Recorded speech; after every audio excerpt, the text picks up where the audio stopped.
اقبال یہ کہتے تھے کہ قدرت کے جتنے فیصلے ہوتے ہیں وہ میرٹ کے اوپر ہوتے ہیں.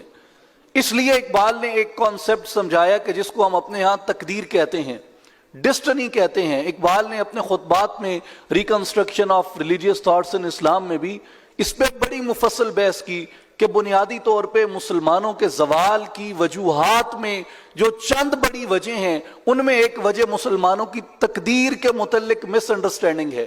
گو کہ یہ بڑا سینسٹیو ٹاپک ہے، لیکن اقبال صاحب اس کے اوپر کہتے ہیں کہ مسلمان اپنی تمام بے عملی کو، حتیٰ کہ اپنی بدعمالیوں کو، اپنے سیاہ کرتوتوں کو بھی اٹھا کر وہ تقدیر کے دامن میں پھینک دیتا ہے کہ یہ تو مشیت ازدی میں یہی تھا، مشیت الہی میں یہی تھا. اگر خدا کی مشیت میں میری نیکی کرنا ہوتا اور اچھائی کرنا ہوتا تو میں اس برے عمل کی طرف نہ جاتا.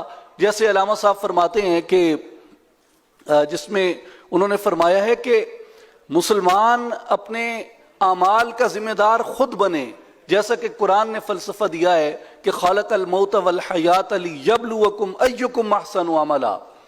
زندگی اور موت کو ہم نے پیدا اس لیے کیا کہ تم میں دیکھیں اچھا عمل کس نے کیا ہے. لیکن جب تم وہ جیسے اقبال صاحب نے کہا ہے کہ عمل سے غافل ہوا مسلمان بنا کے تقدیر کا بہانہ، کہ ہم نے اپنی بدعمالیوں کو، اپنے سیاہ کرتوتوں کو تقدیر کے پلڑے میں ڈال دیا. اقبال کہتے ہیں کہ جو تم آج کرتے ہو یہی تمہاری ڈسٹنی اور یہی تمہاری قسمت ہوگی. مثال کے طور پہ اگر آج کوئی آدمی جھوٹ پہ اپنے کردار کی بنیاد رکھتا ہے، کوئی قوم اپنے درمیان خیانت کو، بددیانتی کو فروغ دیتی ہے، اور اس کے بعد وہ یہ تصور کر لے کہ دنیا اب میرے اصولوں کو بھی فالو کرے، تو اس کے لیے یہ ممکن نہیں رہتا. اقبال صاحب یہ کہتے ہیں کہ اس کے لیے آپ کو سب سے پہلے اپنے عمل کی رسپانسبلٹی لینا پڑتی ہے.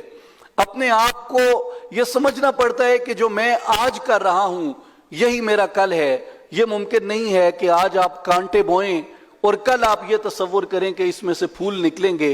اقبال کہتے ہیں کہ قدرت ازدی کا، قدرت خداوندی کا جو عدل ہے، جو میرٹ ہے، وہ بہت واضح ہے، اور اس کو جو قوم اختیار کرے گی وہی قوم ترقی کی طرف جائے گی.